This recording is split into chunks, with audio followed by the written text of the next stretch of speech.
Welcome to another episode of Exploring the Vintage NFT Space podcast with Zero G. I'm excited to have with me today Blackstar, which is one of the bigger community members in the NFT space. Welcome. Hello. Hello, Zero G. Thanks you for having me on. Yeah, thanks for joining. Curious to talk to you about your experience and kind of where you see things going. But before we talk about like current events and all that kind of stuff, let's talk about your involvement with crypto and how you learned about it and what convinced you to make the jump. Yeah, so initially I got introduced into Bitcoin in 2016 from a friend who was really into substances, right? And the Tor browser. And he said, well, there's like this Bitcoin and it has monetary value and it's like anonymous or pseudonymous, and you can pay on the darknet for stuff, right? So I found that really, really interesting because I think he also minds, and like he gave me a really proper introduction to it. And he has always been a tech guy.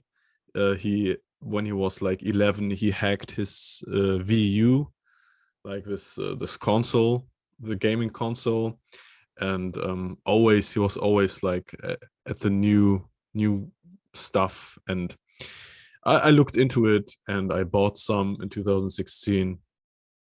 And then there came the bull run of 2017. And of course I bought some altcoins, and I dipped a little bit into the scene, right? YouTube and I think Twitter at the end. And I thought, well, now I made like, I don't know, 20,000 or something, and I'm gonna be rich. I'm going to hold everything. And then the bear market came and everything got obliterated. And the one thing that stuck in my mind was like Decentraland. Decentraland had his land sale. So like we're drifting to NFTs right away. Well, before we go further, so I mean, you mentioned that your friend introduced you in 2016. So what was actually compelling enough to get you to make the leap and actually buy in? Was it like, did you understand the other aspects to crypto, or was it just like what you saw as like potential monetary gains? I only saw it as I only saw the utility aspect. I didn't know about how the blockchain worked or about markets in general. I didn't know anything. Also, not about investing. Really, I didn't. I think Bitcoin was at like $400 or something, and I didn't expect it to go as high as like 20,000 at that time. And I remember that I had like the Electrum wallet up, and then I received the Bitcoin, and it was all like, I don't know, it felt weird in a kind of way. Like this has value, and it looked so simple, right? So I didn't had any incentive for it to be an investment. It just happened, right? So I just saw that markets went up, and then I forced myself to go deeper. Oh, interesting. Okay, yeah, fair enough. I just wanted to get an idea for whenever you decided to actually like learn more, because I know you're pretty passionate about it now. Yeah. So I'll let you continue your story. We can circle back around to that. But you're saying how you remember when Decentraland was doing their sale, right? Yeah. So Decentraland did their sale, and I was looking at it, like the map where all the land was, and I'm like, wow, that's really interesting. You have like this unique digital land, and you can own a parcel, and when you own it, then it's like highlighted in your inventory. So that's very interesting. And yeah, I was very intrigued by the idea. and the term metaverse wasn't coined yet. It was just like this crypto 3D world, right? And I think I bought my first plot in 2018 for like $150 or something. I always wanted like one. That's it, just one parcel. And yeah, then I left crypto, right? I didn't really engage on it. I was also doing my A levels at that time. And yeah, I came back when the market crashed in March 2020 because of Corona, right? And I was like, well, Bitcoin is now at 3,000, so that's like affordable. And then I started going essentially all in every month. All the money I had, I threw it in, and I try to like accumulate as much. I think I was like very big fan of Ethereum, right? So Ethereum. I did research all day, and I think that was around the time where I think it was February 2020. So prior to the crash, actually, where I did my Twitter account, where I opened my Twitter account or created it. That's the right word. So yeah, around that time also Decentraland launched. So I think it was end of February where it launched, and yeah, it was like very, very positive experience going around meeting people who are also into the stuff. And yeah, it was my first contact with other NFT projects as well. Axie Infinity, for example. I was a very early adopter of Axie Infinity, and I saw the potential there. And yeah, then there was DeFi Summer, and then the bull run began in early 2021, and from there on, like things got just nuts, right? And yeah, I always thought that NFTs are more compelling to the masses, and they are like more. It's like the thing that we all wanted, right? Because for me myself, I'm from a gaming I have a gaming experience. No, that's not the wait a second. I have to you can cut that out. Yeah, I'm missing my words right now.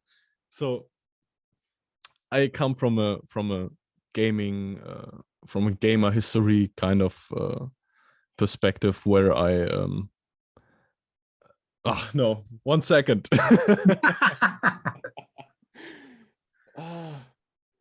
Yeah, the English. So I come from I have a gaming background. I always enjoyed playing Pokemon and Call of Duty and everything. And they were like, you had like rare Pokemon, shiny Pokemon, right? And you had to work for them in game. You have to do like shiny hunting, and there is like a 1 to 1,000 or 10,000 chance that you get like a Pokemon which looks like just slightly different and sparkles when it enters the fight. And in Call of Duty, there was of course gaming skins, micro DLC packages that you buy with real money, and then it gives you like a cool skin for your weapon or whatever, right? So the concept, I was familiar with the concept of unique digital scarcity and ownership, but it was never really there. Like it's just an illusion, right? Exactly, So because you on those old yeah. platforms, you never truly own it, because if they can arbitrarily shut down the platform, or change what it means at any point in time.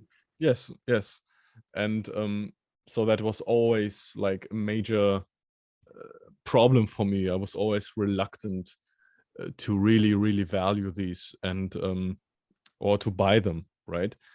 And what I also saw was, for example, in Call of Duty, there was like you had your account, right? And every account had like a calling card. It's like this, your profile, what you see like directly. And in one game there was like little emblems from the calling cards of the previous Call of Duties you played. So people could Oh, see cool. people could see the progress you did in other games with the same account. So it was like this concept also of interoperability. Like the game scans your account and sees what there is, also what you have accomplished in other games, and shows it, right? So NFTs, they combine both. They combine like the real interoperability and the real digital scarcity. And it was like, wow, this is like revolutionary, and it will change everything. It will change the whole gaming industry. And um it was a no-brainer for me to to leverage my crypto position with NFTs, right? Yeah. Yeah, I mean, I had a similar, like when it clicked for me, um, I had a similar reaction too, because I used to game a bit when I was younger, and um, I was also like flabbergasted that it wasn't already a much bigger thing in the crypto slash NFT world with gaming. I mean, it seems like such a slam dunk.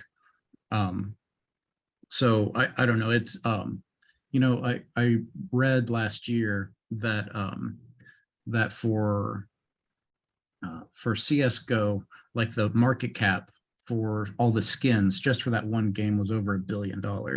So I mean, it's like eventually people are going to come around to it for mainstream gaming. I mean, there some of these big AAA studios have used some of these like halfway measures, but I think eventually they'll be pressured to adopt these open standards as well. But yeah, I mean, it just makes so much sense. Like you said, having already had like digital ownership, but just not like true independent, like free digital ownership for these digital assets. And it's one reason I think it will be easy for a lot of other people to move on board too. Is like so many people are used to doing microtransactions for on their phones and games, so it's not that big of a leap, right? Yeah, and I mean, we already see gaming studios adopting the idea. Mhm. I think the most recent one was like Ubisoft, who said, well, we are going to implement NFTs in our new games. And they had like a major backlash, like Mhm. a hate wave. But of course, most people who hate NFTs, they don't really understand it. And they won't be there to innovate on them and to believe on them. They will just be, they will end up being a consumer at the end when adoption is fully over. Yeah. And there, I think Habbo, Habbo Hotel. Yeah. Yeah, they also have NFTs. So Oh, I they're didn't know that.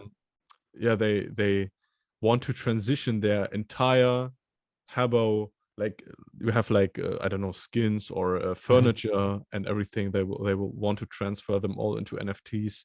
They want to make like token gated rooms. Mhm. So very, very interesting stuff they are doing right now. And for me, it's just something that's going to happen, right?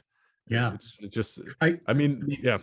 Before you go forward, there's one other big news that I think just we should have on the record is um, uh, Squaresoft, which is the owner of a lot of the biggest Japanese gaming IPs like Final Fantasy and whatnot. They Mm, recently sold off, um, I think, almost all of their North American studios and a lot of PC intellectual property, including like Deus Ex, and there are a couple other properties in there too, for hundreds of millions of dollars. And their strategy is to uh, is to use that money to invest into NFT and gaming integration. Like they're going all in.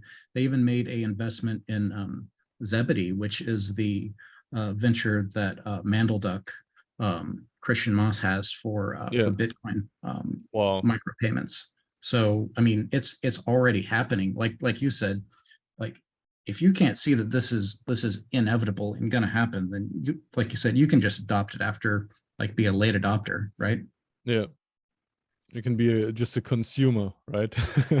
Yeah, exactly. After it's over, instead of capitalizing on it and becoming like financially free.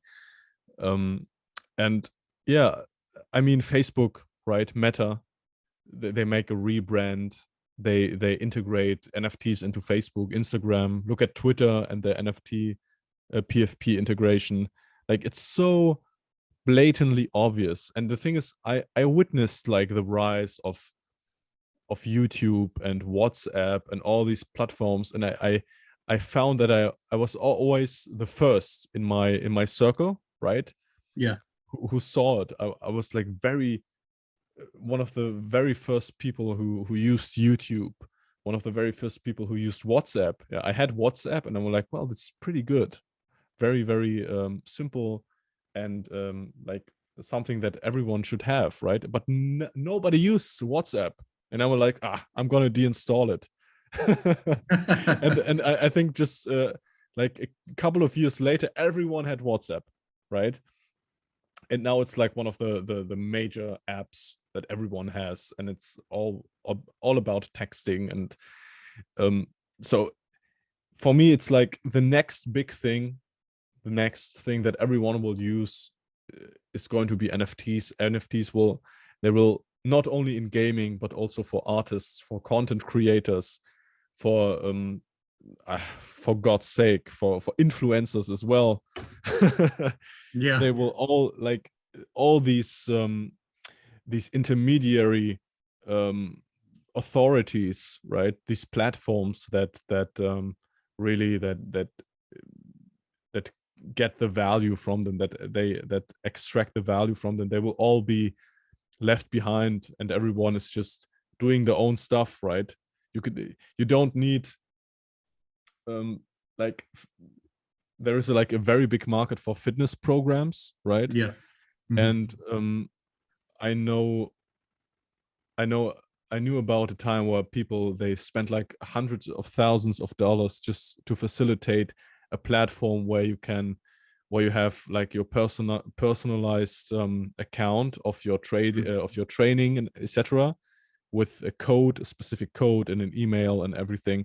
And I'm like, well, just make an NFT now, right? You Yeah, make an NFT, exactly. you make a token gated website and a Discord, and then you have your yeah, that's it, right? So that's It's, another thing I read too, that I mean it blows you away in terms of the simplicity, but also the financial freedom and flexibility it gives creators is someone made the analogy that I think it was like the equivalent of having your song streamed on one of these like streaming platforms a million times.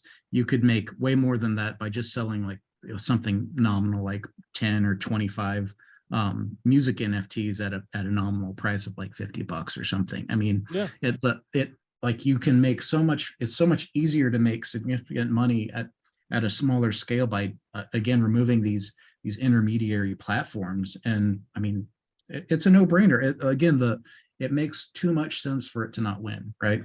yeah. And the I mean, of course, I was back then when I go to the history of the way I worked through the NFT space. There was like this platforms like Decentraland, right, Axie Infinity, but I never had like vintage NFTs on the radar, right? And the idea wasn't really clicking for me. I knew about punks, right? I knew they were the first NFT, but even I was pretty oblivious about them, because I I didn't I didn't thought that they looked good, right? And what a lot of people don't know is that there was a time where wearables for Decentraland avatars had higher volume than punks on OpenSea. And I was like on the wearables on the Decentraland characters, and I was like, well, I'm a genius. This is going to be like biggest thing and everything, and right, and punks were like very salty, and they didn't understand it, and they say, oh, we are the first, but nobody really cared, right? Because it was like very new. Nobody really knew what NFTs could be or would be, me included. And I thought, well, maybe these hats for my avatar are going to be a lot. And I think they are the worst performers of my portfolio. So yeah, so lesson learned. But yeah, I mean, going forward, like I said, I spent a lot of time on Discord and on Twitter, really figuring stuff out and educating myself. And the moment where it like clicked for me was, as for many others, the Mooncat rediscovery, right? Yeah.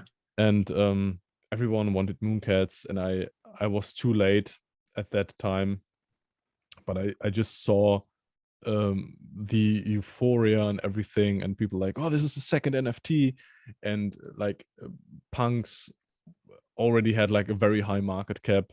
I also bought punks. I bought 3 because I believe they were the first. It was like 2021. Yeah. So Yeah. I did the same. I bought my punk because at the time I thought that was the first NFT. yes. So, and with Mooncats, they're like, oh, this is the second one. Contract date is like just a month or something like after punks, and there were like Genesis Cat sales for like 6 figures and everything. And then Curio cards got rediscovered, and everyone is like, well, this is like before punks, so this is the first NFT. And then Ethereum got rediscovered, and we had all these rediscoveries, and then we had the Bitcoin assets, right? Spells of Genesis, Rare Pepes, and all the other stuff. And at that time, I was in a Discord. It was like the first Discord created to dedicated towards old collectibles, right? And it's called ETH Relics.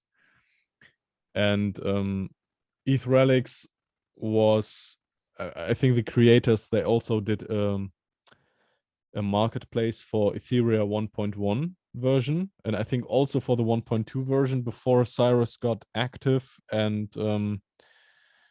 yeah, and joined the space, so to speak. And there was like a major, like a version war going on, like 1.1 versus 1.2, and it was like the first time these 2 major arguments of, okay, we have like the dev saying, or the artist stating what is like official, and on the other side we have like people who resort towards on-chain provenance. And in the case of 1.1, they say, well, this is older, we don't care what the dev thinks. And so it was like the very first clash of this conflict that in some extent lives on today as well. Yeah, I remember coming across, so I was there for the Ethereum discovery, rediscovery in the Punks Discord when that happened. And I was too noobish to be able to like grab one before they were scooped up. But I remember later on coming across what you're talking about with that like version war where it like they the people that were supporting Ethereum 1.1, they couldn't even call it Ethereum anymore because I think due to threat of lawsuits. So they were calling it block plots at the time, even though it was, like you said, just an earlier version of the contract. So it's interesting to see, who was willing to buy Ethereum 1.1 when even the at the time Cyrus, the founder, was basically, I don't know what the right term you would put. Not disown isn't the right word, maybe, but disparage, or he basically considered that a second class um, version, and only recognized the 1.2, which was the final. So it's interesting that, like you said, to see like who in the community, or if buyers in the market cared if that were the case. So I think that's interesting to see play out. And we've got a similar scenario going on right now with the V1 punks, which I think is an interesting situation as well. Yeah, it's very, very, very similar, of course, right? We have Yuga Labs, who bought the punks V2, or the, I don't know, the Lava Labs IP for CryptoPunks. And yeah, then we have a token which is called, on the blockchain, is called CryptoPunks, which is the version 1. And the V2 is actually called CryptoPunks Market, right?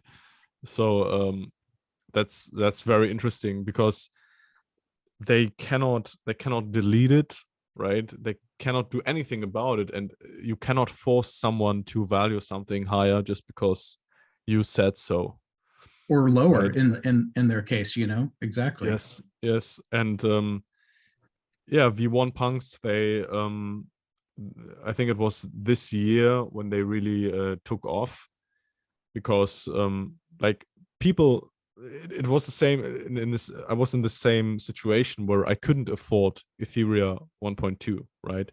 So I wanted an NFT from 2015, so I bought the 1.1 version, right?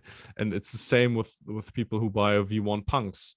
They cannot afford a 1.2, so they resort to the 1.1 version.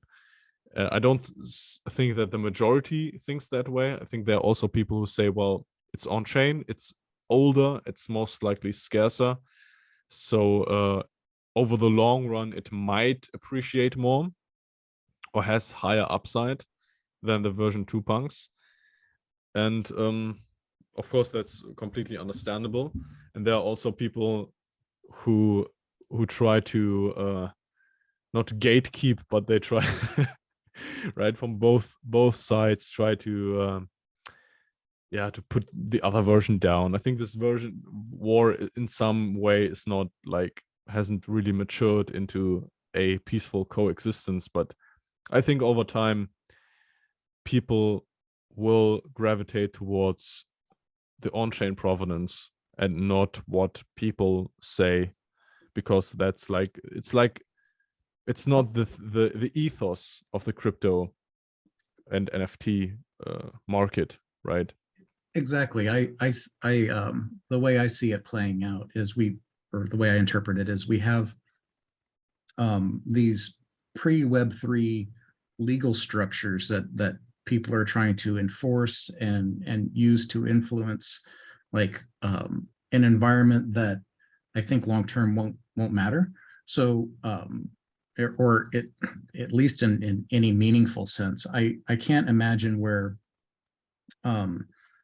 with in the crypto space, like to as an example, like I could set up a completely anonymous Ethereum wallet. I could anonymously have that funded. I could deploy a contract that pointed out that referred to or uh, made use of copyrighted images.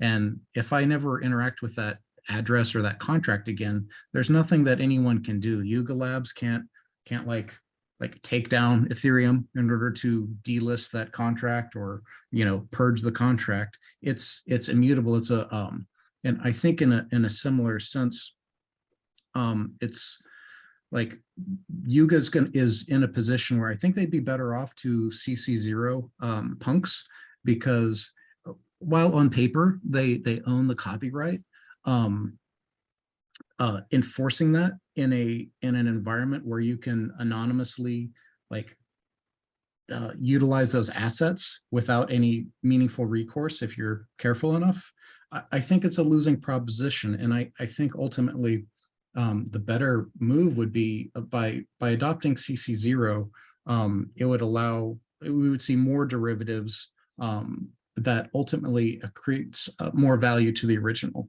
And similar, and I also think similarly with the V1 punks, them trying to play these, to basically like not recognize the V1s as at the same level. I understand that they don't have the same history of trading and whatnot that the V2s have, but they have their own place in history. So I think it's interesting. And like to your point, Blackstar, I own a V2 punk, but I also think the V1s are cool. And even though they're cheaper, I like, regardless of price, I'd love to get the V1 of my punk. And there's other, I don't know, price aside, it's a cool part of history. So even if they were super cheap and they weren't trading for that much, I would try and pick one up, but they're a little bit expensive right now. Yeah, and that's what a lot of people do, right? They try to get their V1 pair, and they have like both, and they make like a profile picture where it's like the colors, the background is like in half, right? So you have like the magenta and you have like the gray. So that's pretty cool, right? And that's a very good way just to appreciate both and to actually like own the full punk. Yeah. Right. And like IPs, they can change, right? They can switch hands. It's like it's nothing substantial, right? Everything that's like in the hands of people is always something it doesn't really, it's not constant, right? There's always the risk that a person is lying or changes his mind or is mistaken, right? Yeah. But the blockchain doesn't have these drawbacks. Like it's just stating truth, it's immutable, and that's it. So I believe that in the future people will resort and gravitate towards these fundamental principles that led the rise to crypto in general, right? Exactly. And well, I mean, the yeah, other thing is legally they own the quote unquote rights to CryptoPunks right now. But imagine, I can imagine if they tried to like do some deal with like Coca-Cola or something, it's completely the reverse of how the Web3 scene like treats these assets. I think that would harm the punks brand if they tried to start do these commercial licenses, and something like that. I mean, I don't know.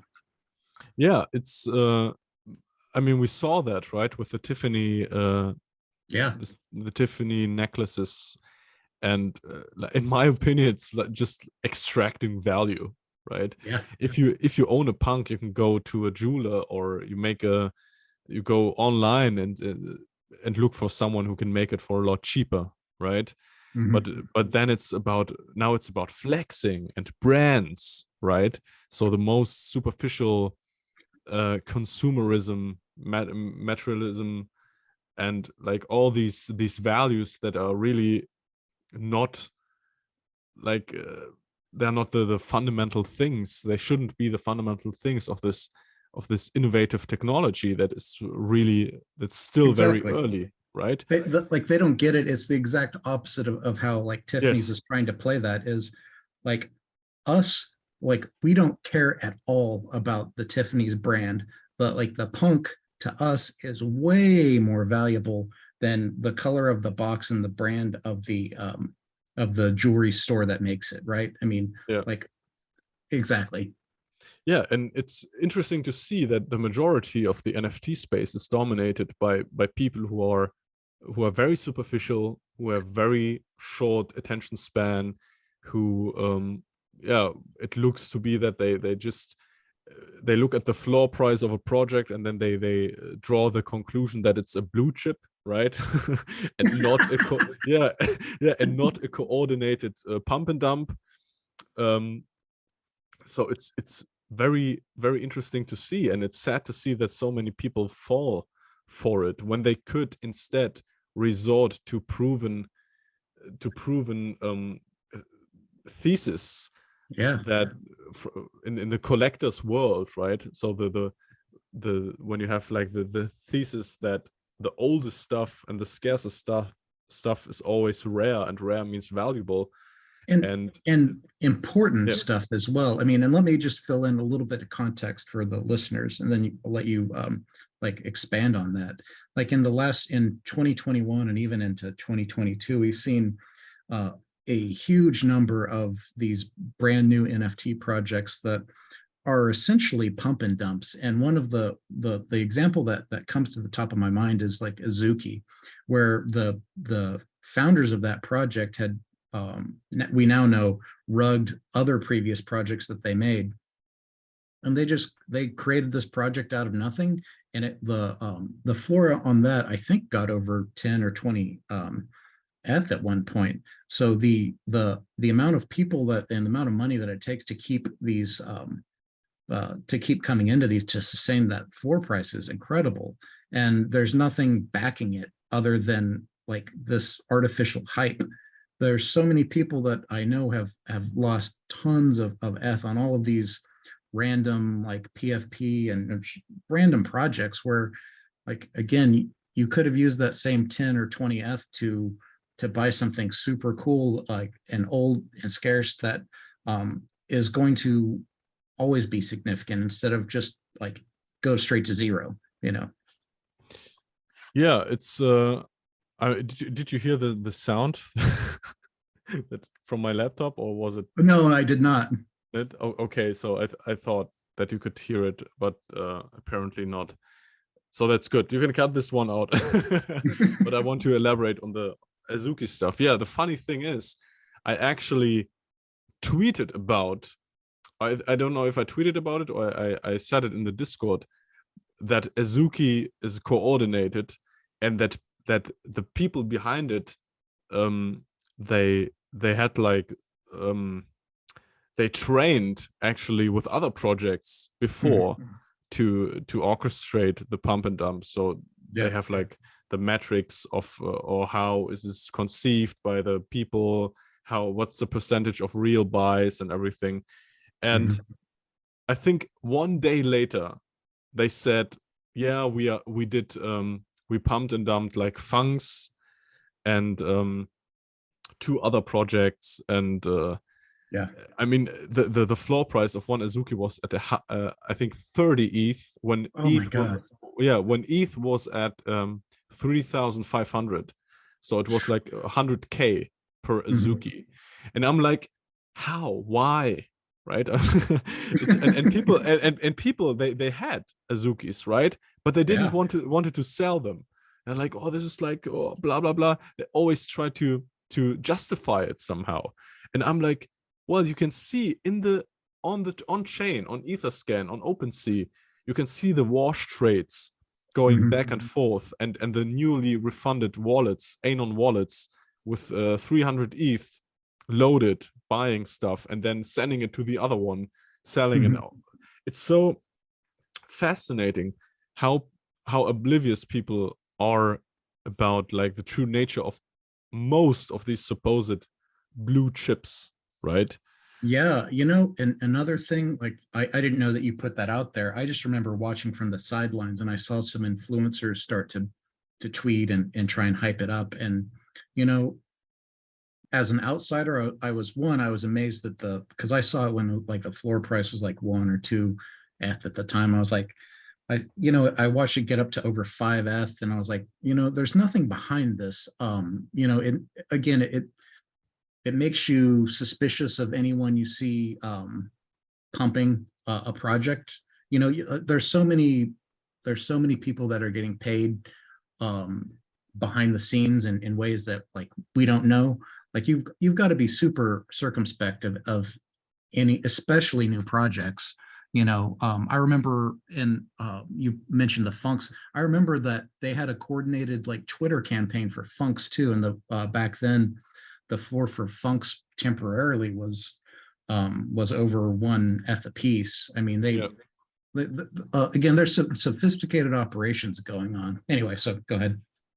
Yeah, and I think that or I believe that the majority of the NFT space is infested by by pump and dumpers or by influencers who don't really know what they are talking about, right? Mhm. And they are just extracting value, brands extracting value. Nike or Tiffany, they are not here Yeah, in the world, like these corporate entities. They are not here for welfare. yeah, They exactly. are there to extract as much from the consumers as possible, right? Yeah, I And mean, and from my perspective, um, if Tiffany's had done something at at near cost or a small markup, I could maybe see that. But like it just shows how oblivious these old school companies are, in the sense that the crypto native people like ourselves, like, we value things completely differently. Like Tiffany's coming into the scene, like, you're not offering me anything that, like you said, I can't go from a traditional jeweler. Like, why would I pay a huge premium to Tiffany's when instead I could take that extra money and buy more historic NFTs, right? yeah, and that's where I wanted to lead the attention, right, to the what should you not what should you buy, but what would I do Yeah. instead. Because like we saw what happened to punks, right, in early Mhm. 2021. They exploded, right, from, I think it was like 3K at the beginning of January 2021 to a peak of 450,000 US dollars per floor punk, right? Mhm. So insane. Like, I think that the market evaluation was at 4.5 billion, right, Yeah. for crypto punks. And or maybe even more, because like the higher tiers, like hoodies or zombies, they were sold for 1 million, 2 million. I think there was like a 10 million sale, I don't know. We And had I'm like, oh, we had an alien sale a few months ago or earlier this year for I think the USD equivalent was about $28 million. wow. Yeah, so there's that, right? And Mhm. there is a reason why punks are valued so high. And the reason is because the majority of people thinks or believes that it is the first NFT on Ethereum, right?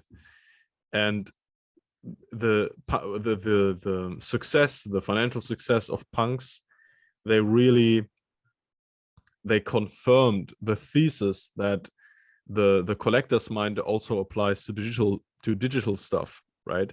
Yeah. And when the rediscovery of Mooncats happened, I was like, well, this is going to be it. Like, we have these projects, these very few projects from the very early days, and they will become the most valuable. That's it. That was just in my mind, right? And I sold everything I had at that time, and I bought like all the stuff I could get my hands on, right? Because I was like, well, this can explode every moment. And now I'm here 1.5 years later, and I'm still thinking the same, the same thing, right? I'm like, well, if there is someone coming in with a lot of liquidity, they can just buy up everything, and then it's over, Yeah. I mean, right? that's what's interesting is like uh there's only like, if someone's set on a particular punk or a particular mooncat or whatever, it's different than fungible tokens where you can just, market buy off the decks or whatever.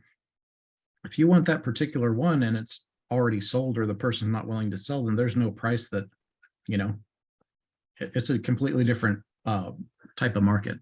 Yes, because it's a thing, right? Exactly. It's a thing. It's something, although digitally, is something with substance, something with, it's a vessel, right, for emotion and for prestige and all these other things, right? You And know, we saw, yeah. it occurred to me, I just wanted to bring up the first time I heard about NFTs.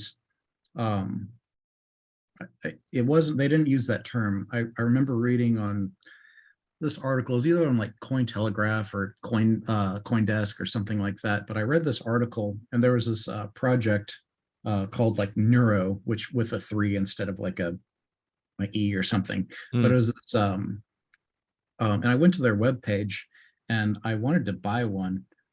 This was running on top of a Scribe at the time, and I went to the web store where they were selling the stuff in Bitcoin, and it's so funny because I didn't, again, the term NFT I don't think existed at the time, but I went to their web store, and they had a handful of editions at like, I don't know, like $15 or $25 and like $75.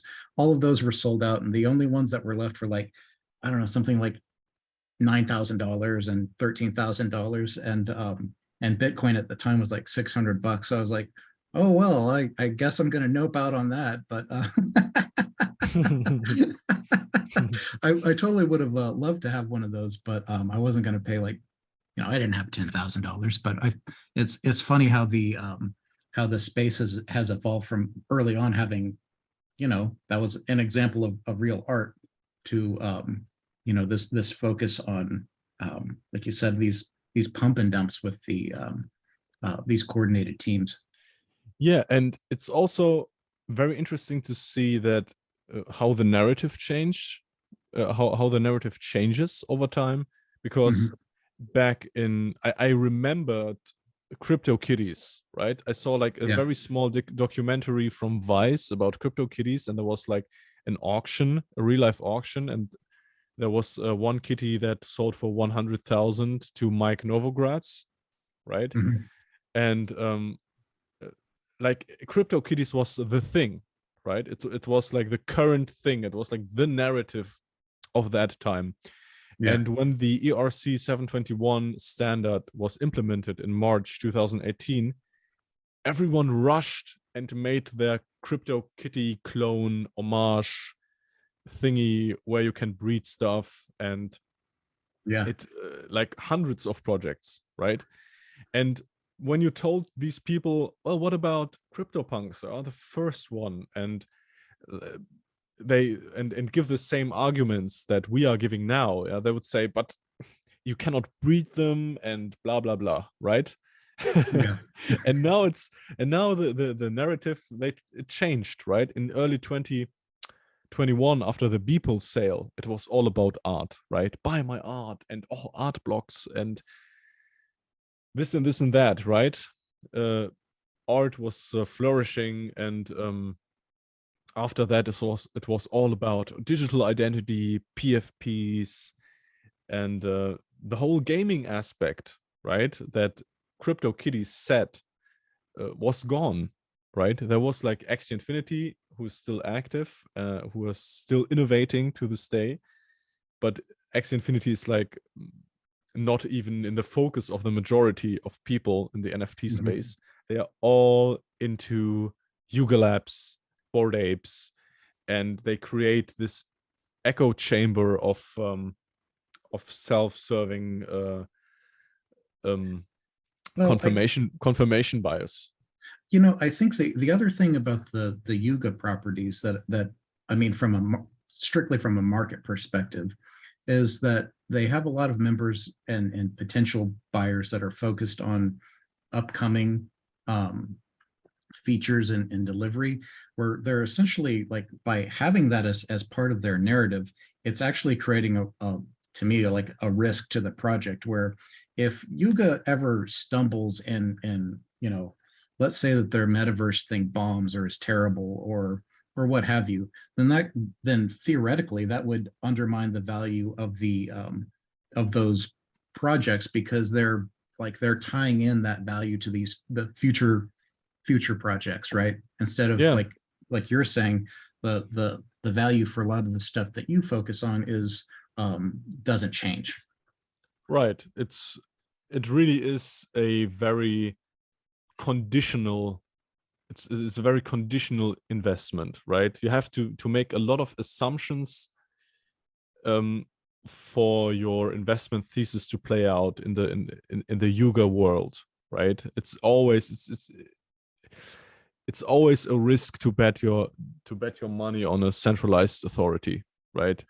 Always, because Yuga is a centralized authority. They are a company, and if something bad happens, right, it could all go south very, very quickly. And it happened to me with NFT Worlds, for example, right? Okay. NFT Worlds is like, it was like a blockchain layer on Minecraft, and they had like these Minecraft seeds as NFTs, and you could own your own world, and there are like fixed resources, and they are also interoperable, etc. And you could play them on your Switch, right? And then all of a sudden, Microsoft said, we are not going to support this anymore. And then, of course, the entire project got rugged, right? Yeah. So it was quick, very, very, it was over in a very short amount of time. And I was like, well, lesson learned. Again, I shouldn't place my bets I shouldn't expose myself to such a risk that I have to be dependent on a third party. And in the case of vintage NFTs, it's just the things exist for themselves, right? And they're just there, they're just pure, they're so pure, and they're just there waiting for their time. And I never regretted any buys in the vintage NFT sector. I never they because they never go to zero, right? There's always someone who will pay for something, right? Always, because they are intrinsically valuable. And I mean, not just that. I mean, there's a lot of assets that I buy that I never intend to sell. So if you're buying for something for other, I mean, you can consider that a form of art, or the art aspect of it. But for me, a lot of these have a particular significance where, hey, even if no one's willing to pay anything, I'm perfectly happy to bag hold this to the end, right? But to your point, we've kind of seen the opposite play out on most of the historic stuff, where they're, unlike a lot of these pump and dump projects, where we have seen floors go to zero, or as close to zero as possible. Like for the quality projects, we see that there's still trades happening. And I mean, but as an example, in F terms, the floor for the Nakamoto, even during this bear market, has slowly been going back up too. So it's interesting to see how completely different that plays out. Yeah, the same for other grails, right? They are either constant because there's no one who wants to sell, so the floor Yeah. price stays the same, or they go up in value in ETH terms, or even in US dollar terms. I think there was, the day before yesterday, there was a guy who bought like 3 Genesis Mooncats, right? Because he had like millions of dollars and he didn't know what to do with them. And he just said, oh, I'm gonna buy them all. If you are dumping them for 35 ETH, no problem.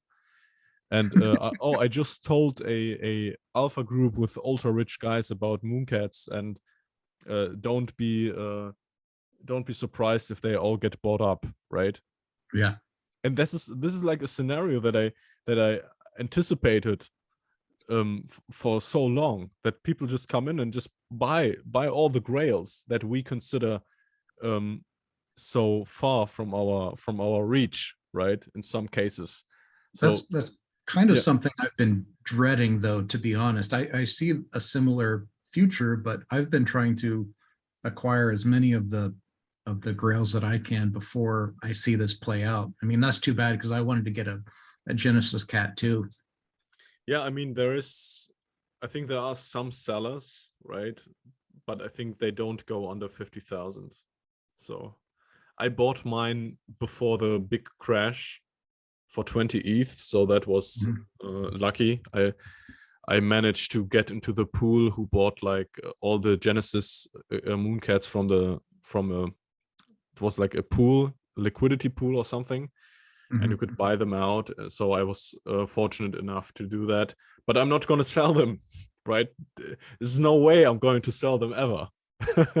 Yeah. It's I can't do that, and now I'm just trying to trade my way up to get like the other grails, right? Yeah. And just be comfortable, right? It's just like it's like a big game for me. It's a game. It's also a journey, right? Seeing your inner conviction and your patience to play out in the real world is just something magical. And yeah, Yeah. I'm just yeah. It's I to me, it's one of the most fun things I've been involved in too. I enjoy like collecting and it's a for me it's also like again like a throwback to the I'm really passionate about um what blockchain and crypto can do for humanity because it's needed now more than ever, especially considering what we have going on in the world. So um this like NFTs being the catnip, like the thing, the missing piece that we didn't know we needed all along to facilitate greater adoption. The more we get people aware of NFTs is more people that we get onboarded into crypto. Yeah, I think so as well. I think NFTs is like the missing link to mainstream adoption. And once people just understand it properly, right? It's the same issue with every innovation in human history, right? Humans are very humans don't like change, even if it's in favor for their position. And like everything you have in your home, there were people reluctant to uh, to accept it at first, right? Our refrigerator, why do we need them, right? We always lived without it. Why need one now? And all these other like the stuff that we in the first world or in the second world now know or appreciate as something that everyone has a long history of people that of people being against them, right? The internet, for example, as well. Oh, the internet is just a fad, right? Or video games is just a fad, right? And Yeah. now it's like, wrong. And yeah, the same is coming for NFTs. And yeah, old and scarce is valuable. That's really the important part, because like people, they say, well, being old enough is not enough, right? And what people don't get is that there are just so few NFTs from the early age, from the early stages. Like I think there are like 80, maybe 80 projects before the ERC 721 standards was implemented. 80, just Yeah. that's it.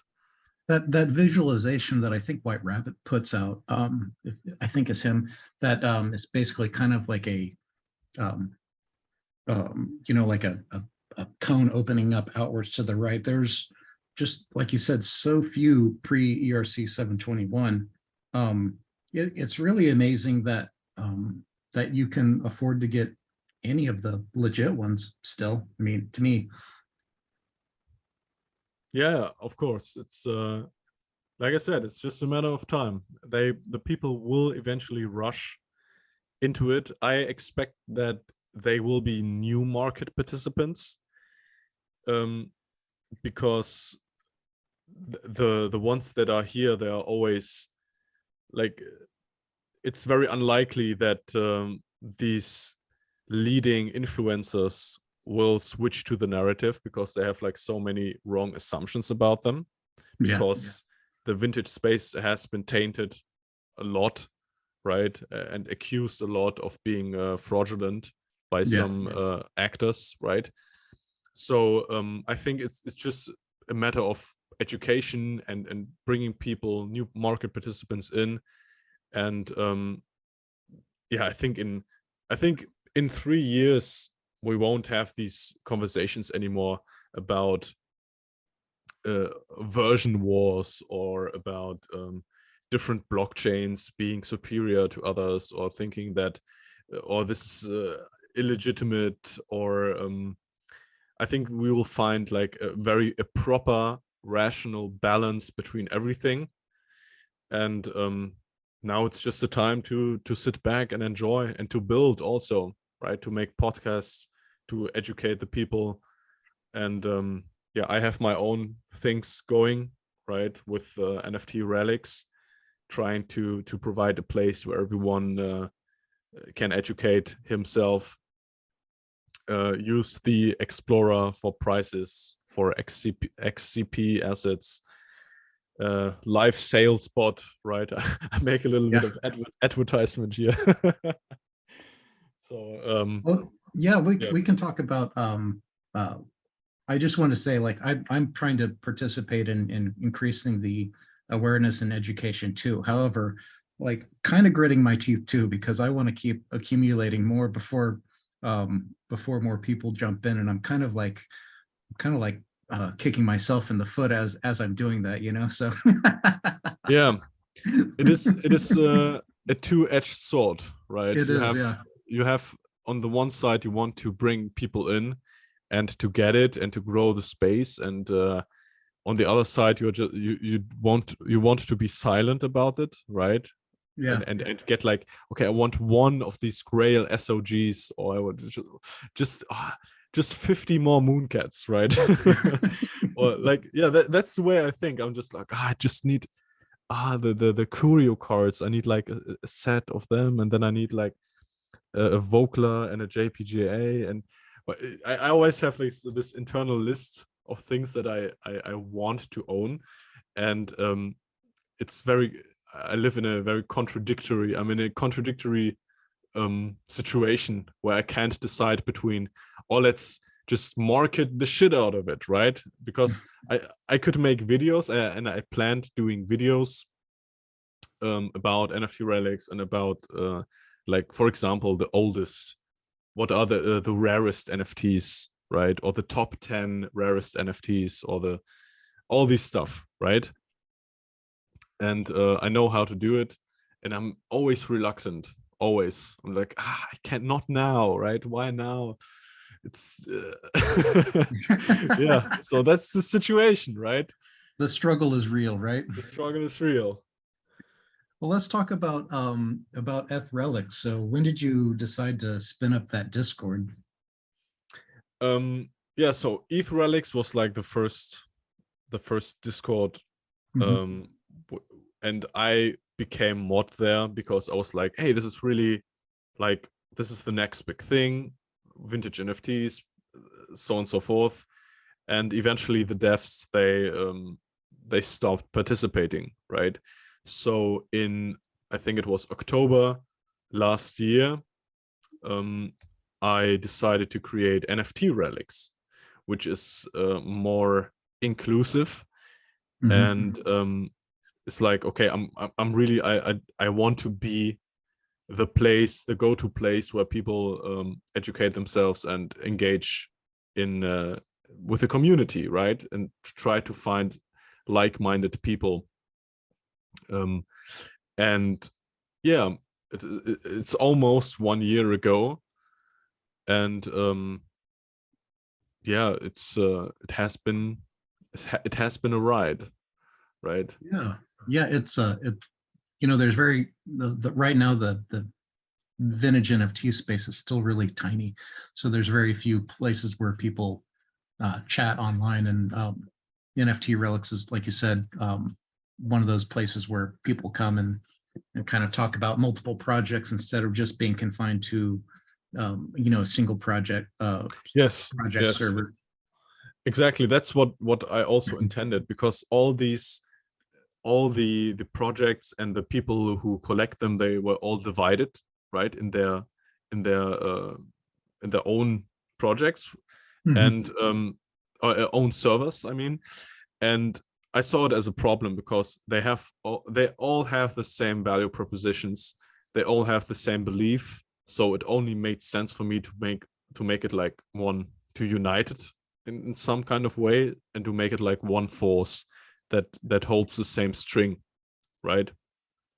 And it makes sense too, Yeah. because, it's kind of like in a lot of servers, it's a rule that you can't in the main channel talk about other projects. So, and, understandably, I don't want to um, step on their toes and take away from the focus for that particular project. So you kind of need a place to be able to chat about multiple projects.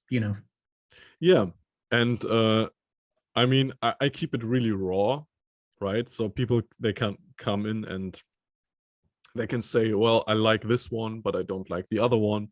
And I really want that people like have civil debates or discussions. And I think we had some very fruitful moments. For example, when there was like a very big this very big conflict between like the terminology we use. For example, like historical and vintage. Before I think it was earlier this year, we all said historic or historical, right? And then people came in and said, well, we are also historical because we are like the third project before Bored Ape Yacht Club came, right?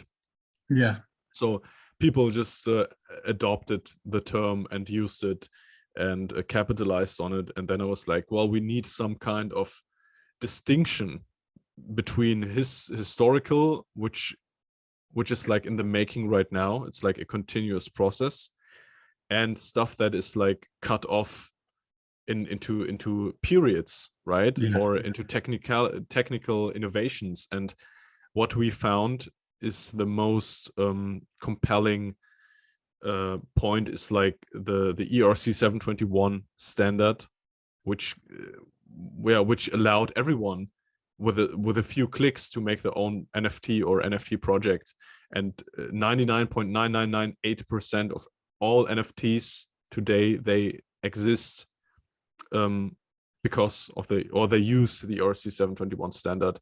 So then we declared everything that came before that as vintage, which is like this very confined space of everything that came before. Yeah. Yeah, I mean, it's kind of sad that we had to I mean, to me it seemed at least at the time that it would be hard to mistake the term historic. But yeah, I mean, again, it like the communities kind of changed their terminology, and so where you can't mistake what the term vintage means anymore in the space. So there's no room for misunderstanding there. Yes, exactly. And that's something that that NFT Relics and the members, the community members, achieved together. And that's like one of the accomplishments that we have. Yeah, I mean, and so that's kind of a good segue to talk about the Relics DAO as well. Why don't you go ahead and open up and describe the Relics DAO and what the purpose is?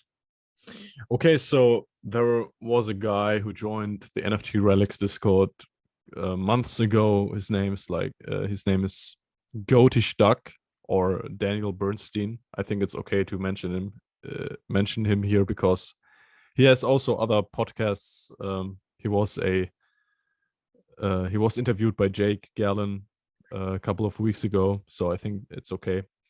And he had this idea. I mean, he made some rappers, right? He also contributed to the NFT Relics community by introducing us to the DEFCON token and Beercoin and all the other stuff. And he had this idea because he's like a fan of old junk, right? That's how he describes it.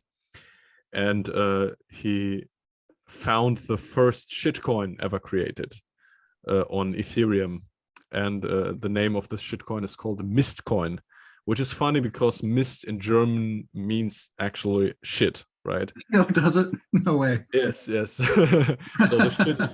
the shit from cattle you call Mist in German. So that's very, very funny. And he got he actually managed to get some of these mist coin. I think the overall supply is like 1 million, and he got like 180,000. I think some were locked up in a DAO or something, and the other he received from an early Ethereum guy he contacted and kindly asked. And then he had this idea to make a DAO where we would just reward the vintage community for their efforts, right? And every contribution, like we have different kinds of rewards. We have a reward structure, and we have 7 council members who are like, including you. You are also part of it, as far as I remember, right? Yeah. And and yeah, we vote. The voting is not, it's like it's still ongoing. People are sending applications, or rather they comment on the Twitter comment what they did, and also with their address, and then we as the council, we decide how much mist coin they should get for their contribution. And I think it's just a fun way to reward the community with something that's not, it's not of monetary value, not now, but it's like just funny to think about the vintage community engaging with the oldest shitcoin, right? So it's very appropriate, yeah, isn't it? yeah, it's very appropriate. And I think there can be, once distribution is over, there could always be some kind of like gimmick where we say, oh, I'm gonna sell this one, but only for this and this, and you get like a little discount if you pay like mist coin for it or something. So like a social token, right? Yeah. Like a social token. There was like a very big social token platform. I think it was called Troll.exchange. Yeah. Yes, and it Yeah. got hacked. Mm-hmm. But social token were like very popular back in the day, in the DeFi summer area 2020. So I think Mistcoin, yeah, it's just cool to say it, right? I own the oldest shitcoin on ETH, and one of the first smart contracts also deployed, and predating the ERC20 standard. So yeah, something cool to own. And Yeah, yeah, I think it's definitely a cool idea. I was excited to join it. I'm going to be contributing to the space regardless of the DAO, but I thought I like the idea in the sense that, it gives us a way to help reward and incentivize other people that are doing positive things in the community. And like you said, I think it's very appropriate that we're using we were able to use the very first shitcoin on Ethereum as a reward and community coin. yeah, And I think long term, I mean, I don't think very many people are going to sell theirs. So I think it'll also, to own any mist coin might be kind of again, just a designation of being in that community too, right? yeah, exactly. And what can always, like with NFTs, you can always implement fungible tokens in terms of interoperability. So that's also a way, like saying, okay, if you own 100 mist coin, you can get this perk or this kind of access, or right. So limitless possibilities, right? Infinite Yeah, and possibilities. the other thing I thought was a fun possibility too is within the community. You could have something listed on OpenSea, but within the community, you'd be like, hey, well, I'll take 1,000 mist coin or something instead if you want to do it over the counter, right?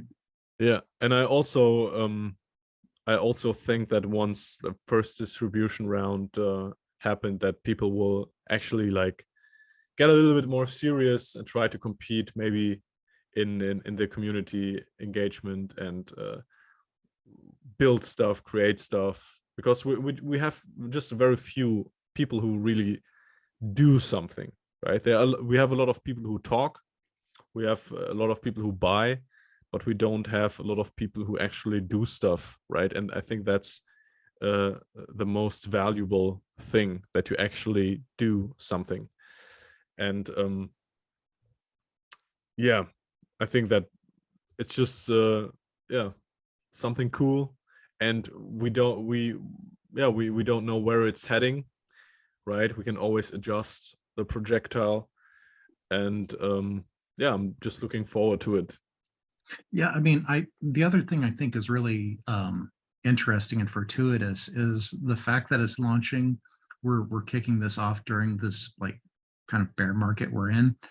We're going to be rewarding the people that are sticking around and are, you know, have the most conviction, right? I mean, you Right. were around through the bear market from 2018 to, you know, up until now, right? I mean, I'm sure you remember how dead all the discords got and everything.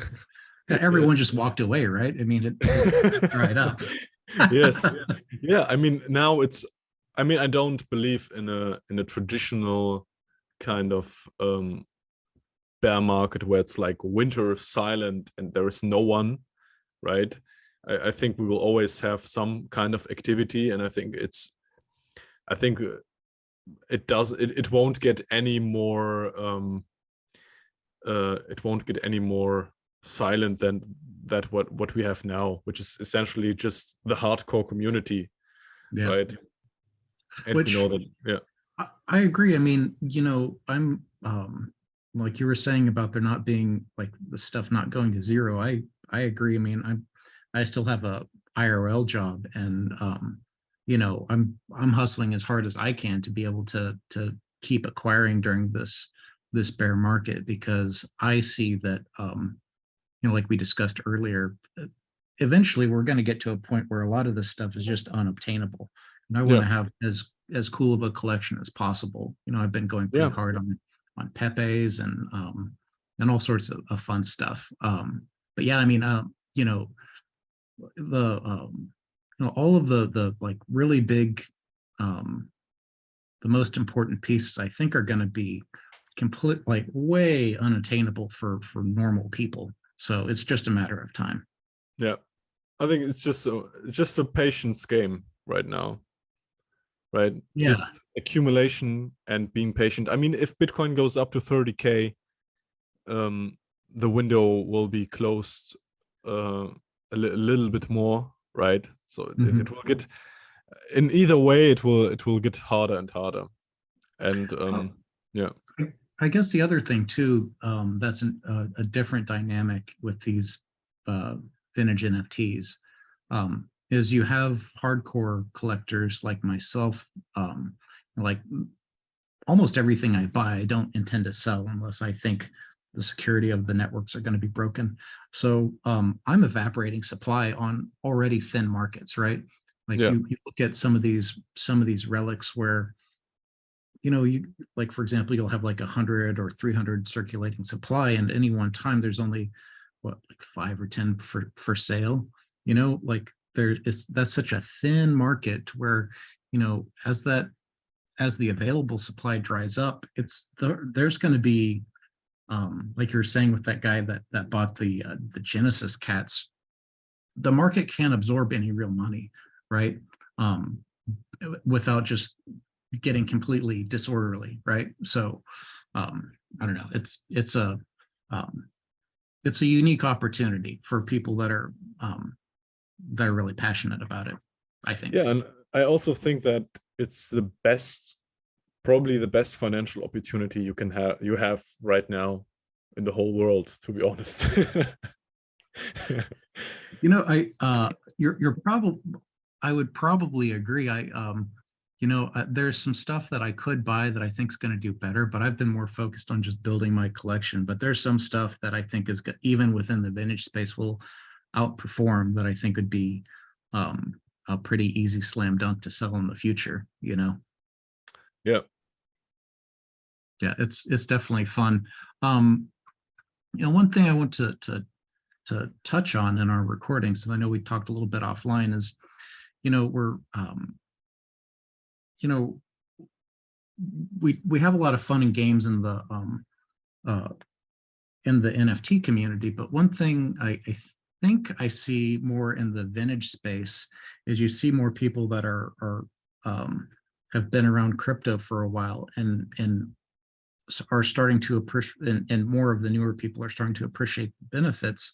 One thing I'm really hopeful for with the adoption of NFT, increasing the adoption of crypto, is a increase in the mass awareness and recognition in the mass consciousness of the of two things. One, the benefits that cryptocurrencies can bring, and also the dangers and the subversive influence of these private central banks have had on our society. Yeah, I mean, you can. It is now in this emerging era. It is for everyone who participates in the system. It's blatantly obvious how superior the system of value transfer is, right, to the normal banking system. And I think we have a window where we can capitalize on it, and we can see how society reacts to this freedom, right? And on the other hand, it is, yeah, we cannot underestimate the power that central banks are still holding, right? A lot of people see crypto as like the ultimate savior, but I think it will just be a substitute in some kind of way, because central banks, they also want to implement their own currencies, right? CBDCs. That's right.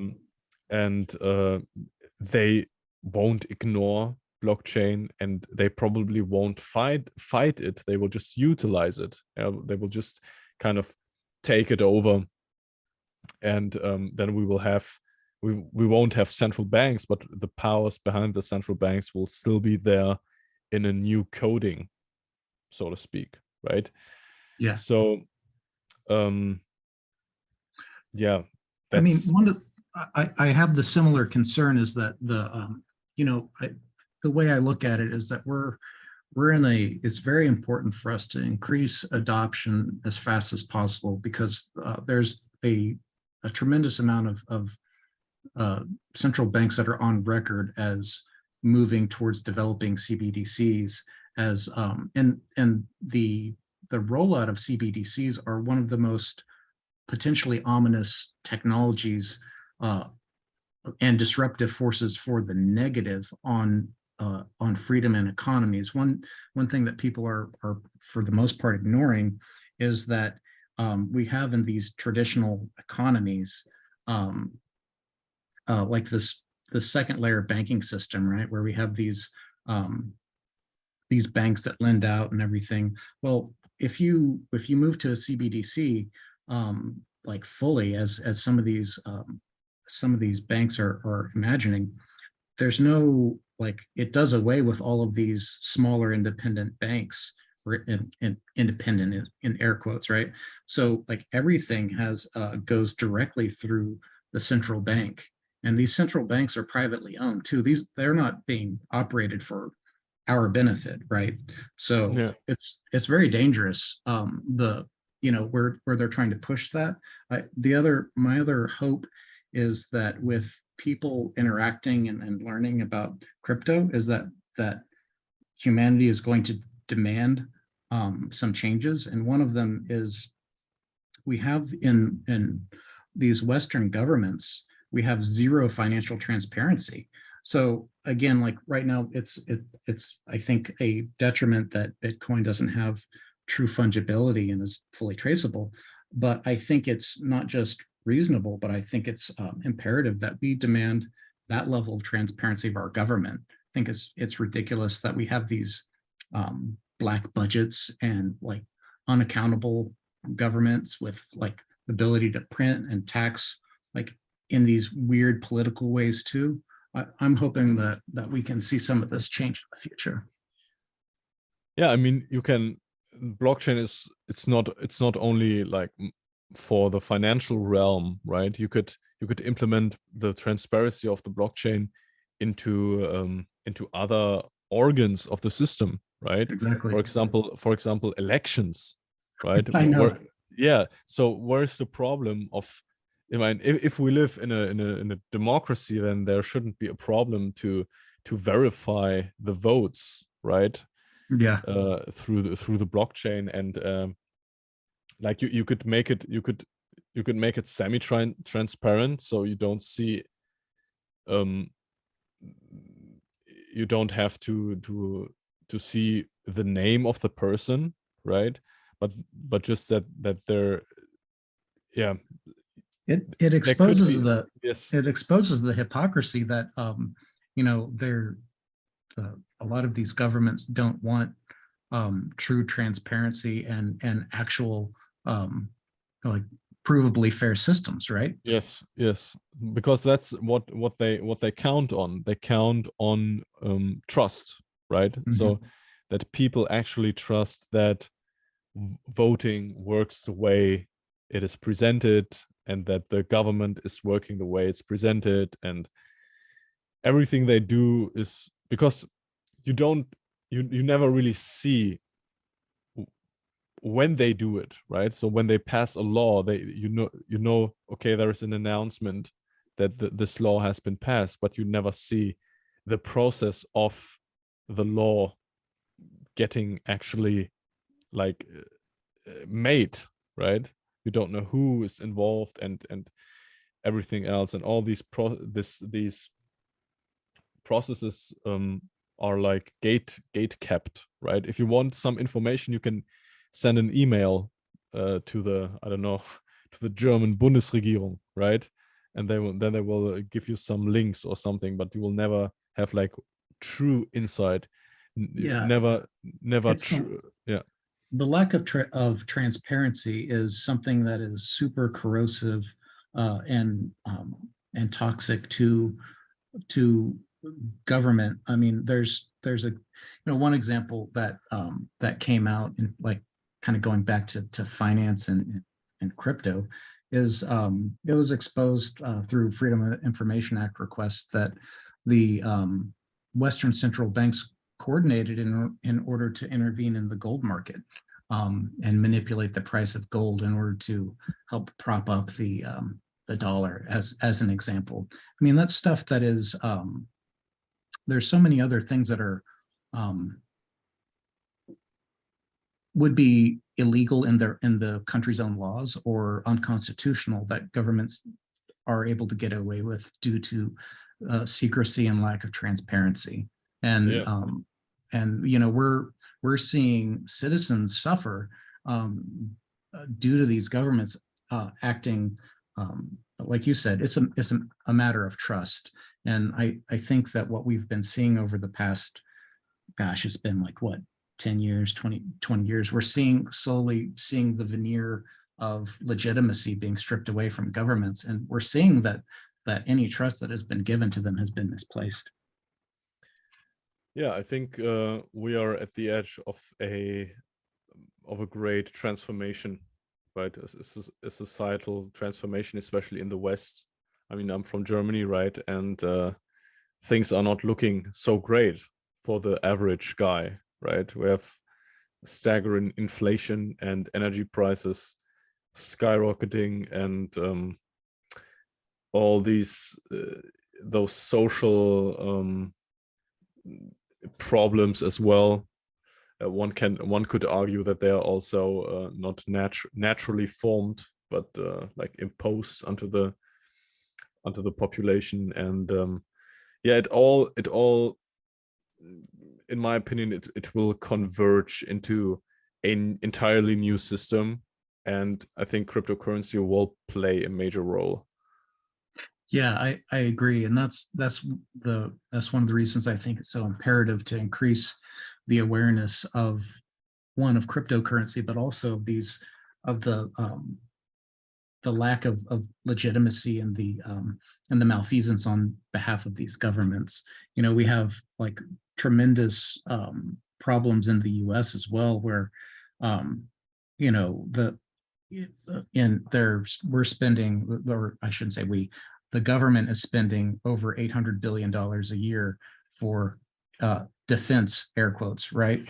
I mean, it's a tremendous amount of money that's spent in that particular area where you know, it's outside the scope to go into what that actually means in the real world. But at the Yeah. same time, we have one of our state capitals is without without potable water, right? Yeah.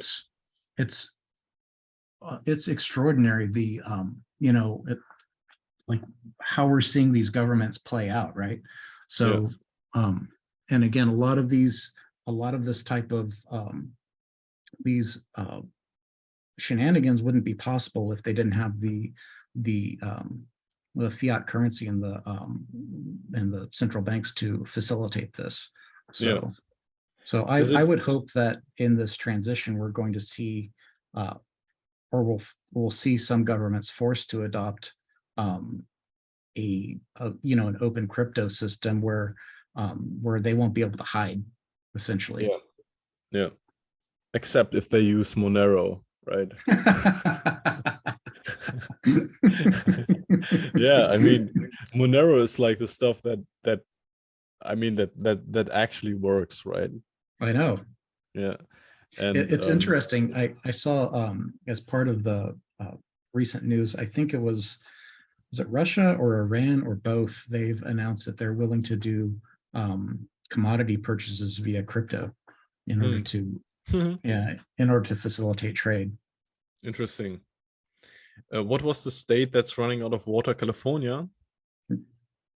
Yeah, yeah, we have a bunch of California. states that have are in the midst of tremendous droughts right now.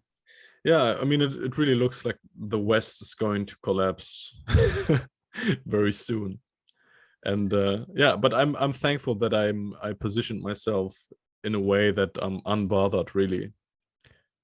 In the vintage NFT space, it's like sit back, relax, enjoy the ride, right? Yeah, yeah, it's interesting. Yeah, for I guess going back to the vintage NFTs, yeah, I think we've got a bright future ahead of us. I think, you know, on the, you know, in a bigger picture, the importance of, outside of all these problems, the importance of the crypto scene is going to continue to grow, and that culture is going to become more and more um, powerful within society. So these relics of that cultural movement are going to be valuable from that aspect as well. Yeah, no doubt. Well, cool. Is there anything else you wanted to touch on, or any other trends that you wanted to call out? Um, maybe the ENS. Oh Did we talk yeah, about? Yeah, let's ENS. talk. Yeah. Go ahead. So there is like a very big hype going on around ENS, which is the Ethereum name service. It's like domains, right? And yeah, there is like there was a very small group of people who pushed the idea of yeah, of the scarcity of these assets, right? Because there can only be one name, one registered name, unique registered name, because yeah, they're also non-fungible. And then they said, well, they can also be digits, right? And then they said, well, there can only be 1,000 3-digit ENS names, and only and then 10,000 and also 100,000, right? And then you can own these numbers, which are like which accompany your profile picture, right? And they are universally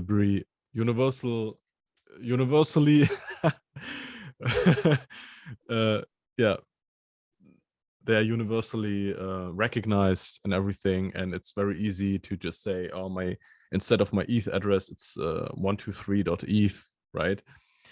And what happened is that the prices for the 3-digit ENS names, they skyrocketed to 35 Ethereum, right? And all the like the 10,000, the other 10,000 4-digit numbers, they are at like 1/10 of the price now. And around that, there are like a lot of these so-called clubs, right?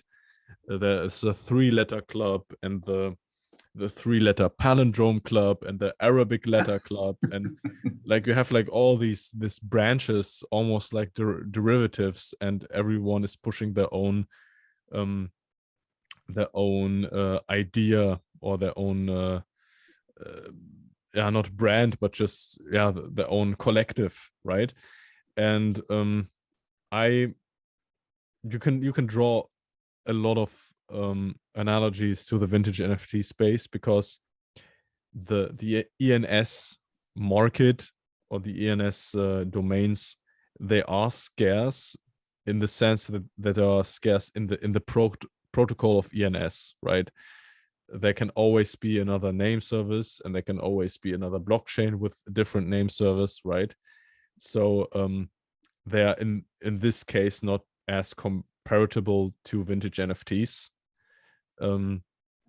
because they are scarce and old, and the timestamp makes like you cannot replicate an old timestamp, right? So what I found very interesting is that there were a lot of people who were yeah trying to educate the masses about the scarce amount of numbers, right? And one day it just popped, it went through, right? It breached through the echo chamber of these influencers, and then they became a thing, right? And now they have blue chip status, however they want to call it, and they are like self-evident, and everyone is like trying to justify it through a thesis, right? Everyone is now an expert, making threads about why digit ENS names are the next big thing. And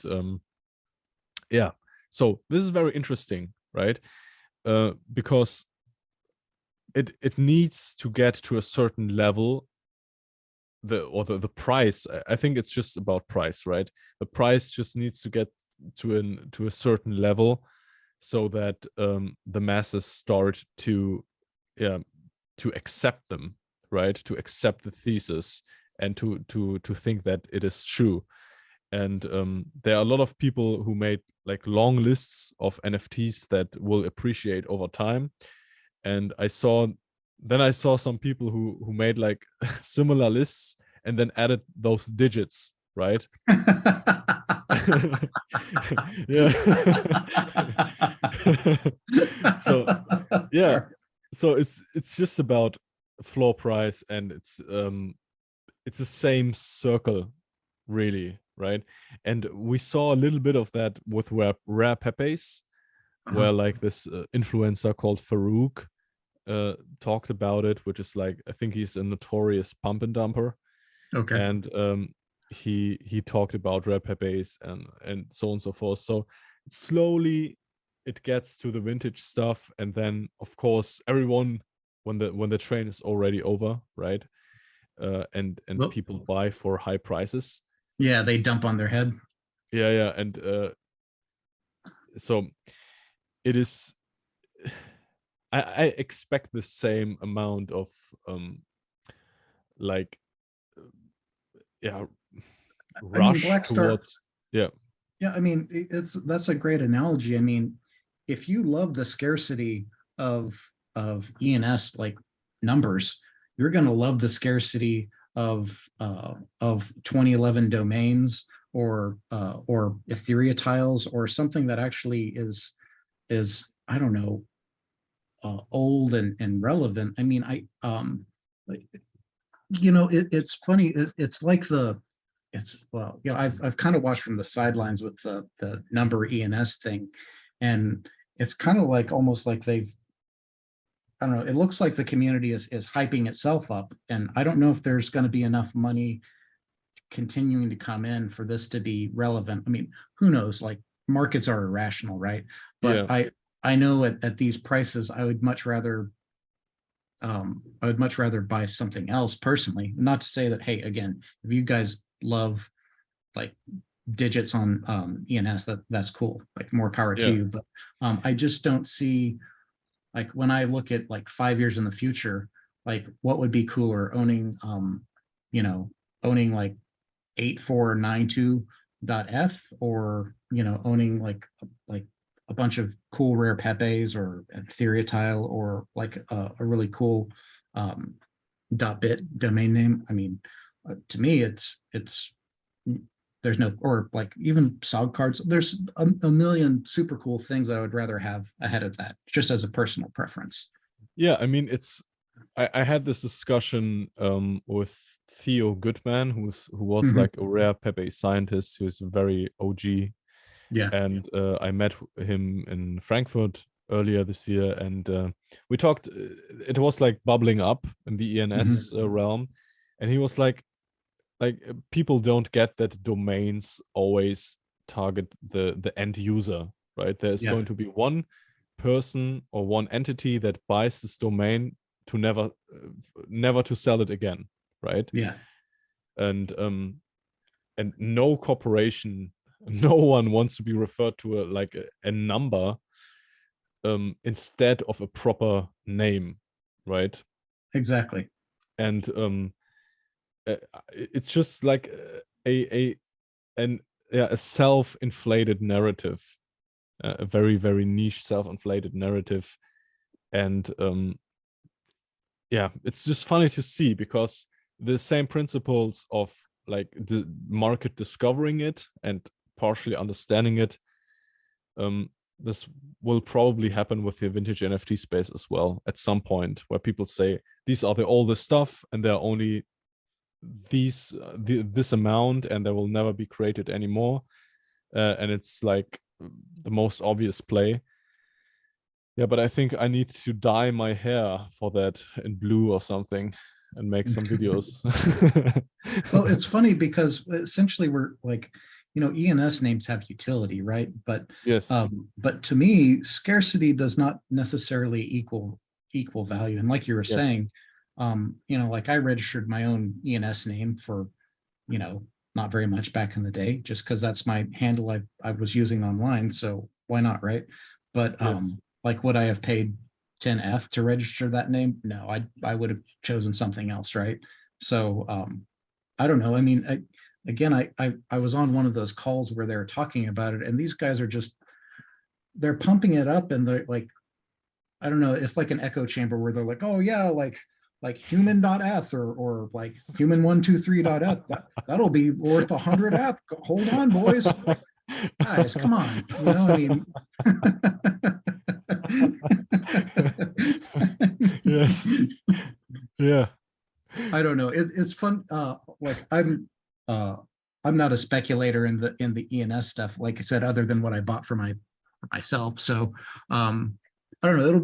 I'm gonna continue to watch from the sidelines, just because it's interesting to see how this plays out. But Yeah.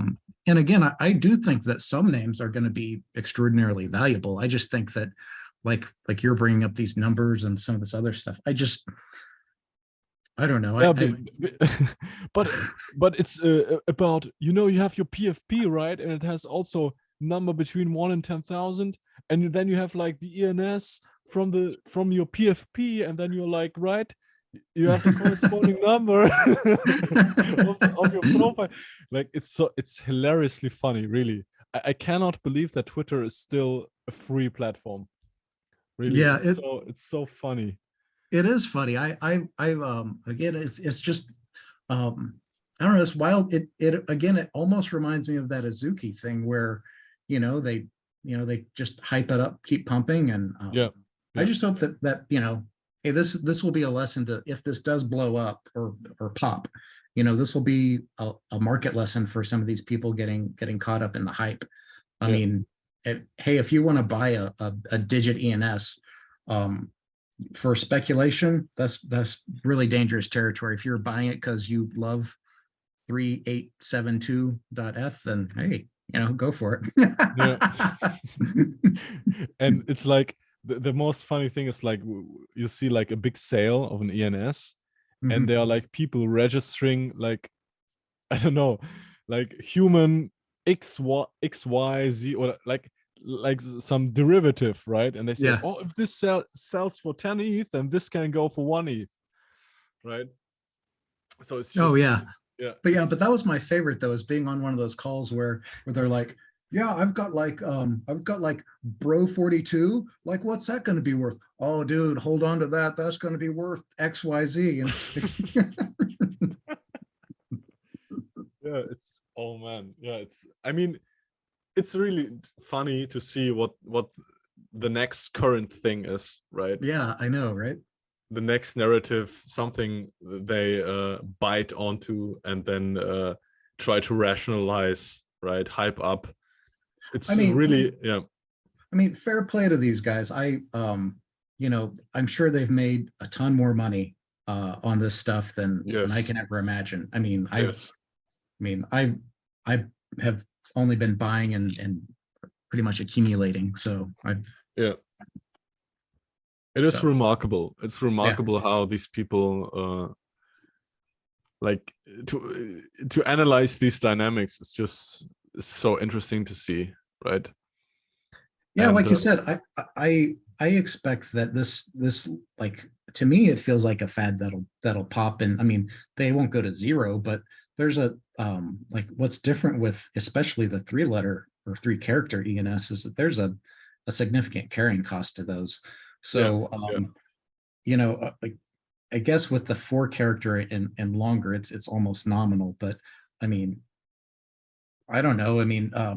I think for 3-character, isn't it something like $600 a year or yeah, something? 640, yeah, Yeah, which it's is a not. lot.